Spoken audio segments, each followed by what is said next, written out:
ओम नमः शिवाय. नमस्कार, मी कविता नेहरे. तुमचं सगळ्यांचं स्वागत आहे अन्नपूर्णा बाय कविता नेहरे. इथे मिळतात साध्या आणि खूप सोप्या पद्धती रेसिपी. आणि हो, मी नेहमीच बोलते, जेवण बनवणे ही एक पोट भरण्याची गोष्ट नसून ती एक कला आहे. आणि हीच कला तुम्ही सगळ्यांनी जपावी म्हणून मी अगदी तुमच्यासाठी घेऊन येते घरगुती पद्धतीत रेसिपी. साध्या आणि सोप्या पद्धतीत त्या हॉटेल स्टाईल कशा बनवायच्या, अगदी घरातल्या सामग्री वापरून. तुम्हाला मी नेहमी एक नवीन स्टाईलच्या रेसिपी सांगते, म्हणून नेहमी व्हिडिओ शेवटपर्यंत बघा. याच्यामध्ये तुम्हाला मिळते सिक्रेट टिप्स. आणि हो, माझ्या रेसिपी आवडल्या असतील तर लाईक करा, शेअर करा आणि सबस्क्राईब करायला विसरू नका. तर चला आपण सुरुवात करूया आजच्या नवीन रेसिपीसाठी. यासाठी लागणारी सामग्री आहे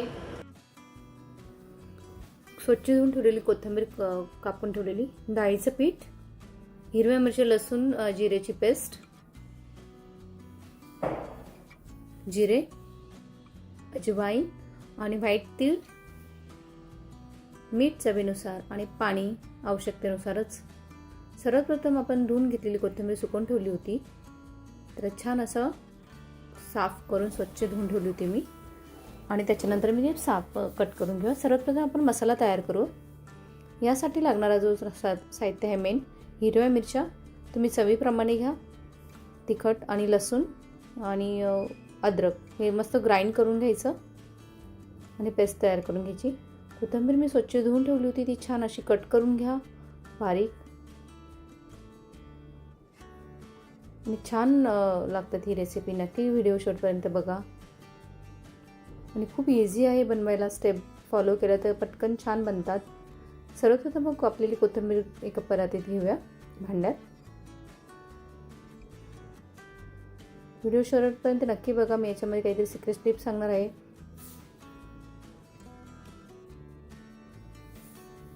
कोथिंबीर घेतली आहे छान अशी कापलेली, स्वच्छ धुवून ठेवली होती. तर डाळीचं पीठ ॲड करूया. तुम्ही यामध्ये बाकीचेही दुसरे पिठं ॲड करू शकतात, मिक्स बाजरीचं, ज्वारीचं या नाचणीचं. हा मसाला टाकूया. हिरव्या मिरच्या, लसूण आणि अद्रक, जिरे वाटून घेतले होते ते टाकूया छान. हां, सिक्रेट इन्ग्रेडियंट्स सिसेमी सीड्स. थंडीमध्ये खाल्लेले चांगले असतात म्हणून शक्यतो त्या रेसिपीमध्ये तुम्ही टाका. तुमच्या आहारामध्ये असू द्या. सिसेमी सीड उष्णतेसाठी चांगलं छान असतं.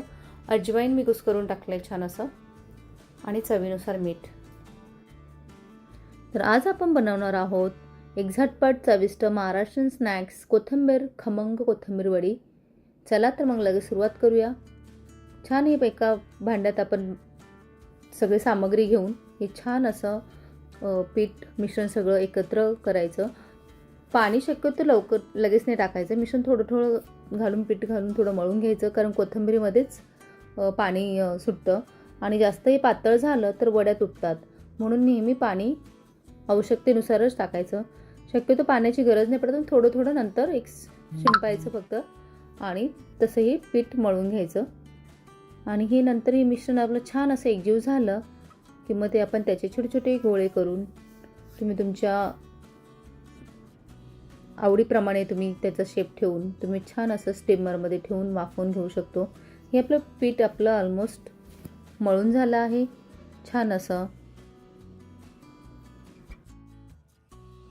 छान असा आपला पिठाचा गोळा तयार झाला आहे. जास्त पातळही नको आणि जास्त घट्टही नको. आणि मी सांगितलं पातळ झालं तर वड्या तुटायची शक्यता असते. मी एका भांड्यामध्ये पाणी ठेवून अगोदरच उकळायला ठेवलं होतं. आता आपण याला छान असं ग्रीसिंग करूया ऑइलनी, जेणेकरून वड्या त्या भांड्याला चिटकणार नाही म्हणून. आणि छान असे आपण याचे लांबट रोल बनवून घेऊया, किंवा छोटे छोटे गोळे करू शकतात. मी एक लांबट रोलच बनवणार आहे. तुम्ही तुमच्या आवडीप्रमाणे शेप देऊ शकतात.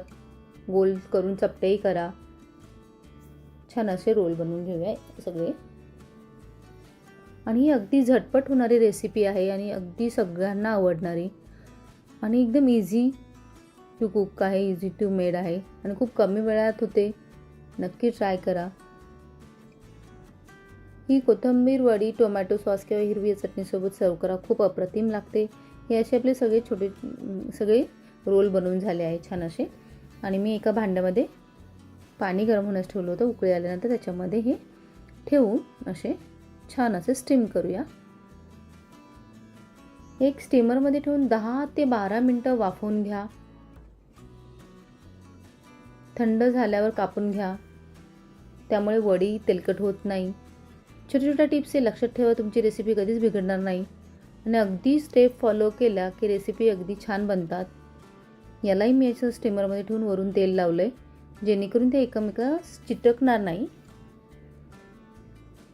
छान असं स्टीमरला पाण्याला उकळी आली आहे. 10 ते 12 मिनटामध्ये ह्या स्टीम होऊ द्यायच्या, जेणेकरून ते आतपर्यंत शिजतात आणि तुम्ही तशा स्टीम केलेल्या वड्याही खाऊ शकतात. छान लागतात, अगदी चवीला अप्रतिम. नक्की ट्राय करा, व्हिडिओ शेवटपर्यंत बघा. माझ्याकडे स्टीमर होतं म्हणून मी त्याच्यामध्ये टाकलं. तुम्ही कुकरमध्ये ठेवूनही छान असं स्टीम करून घेऊ शकतात.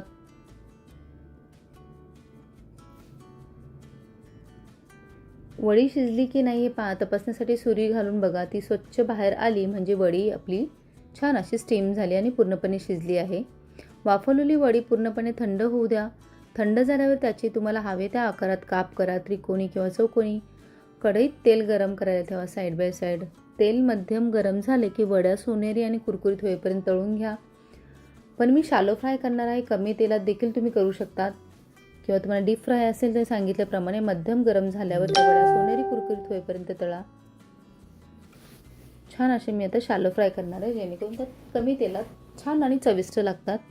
तुम्ही फक्त स्टीम करूनही खाऊ शकतात.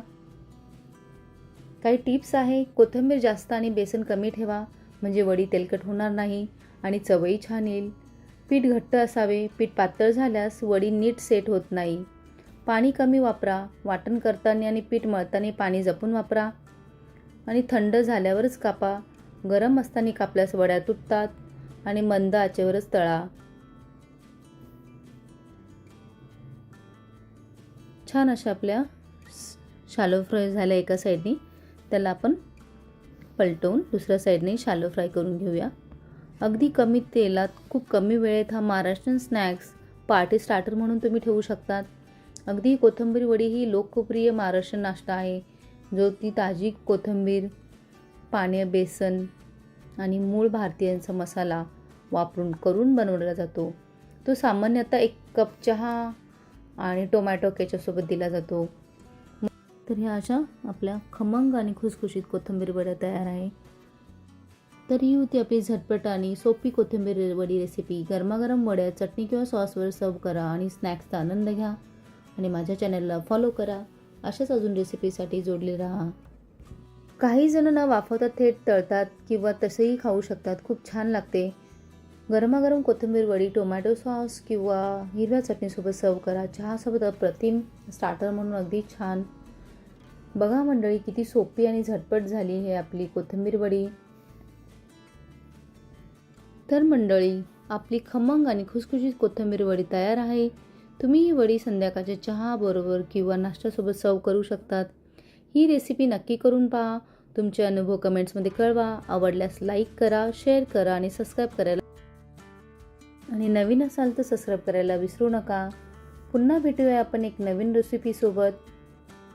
तोपर्यंत खात राहा आणि खुश राहा. बाय. धन्यवाद.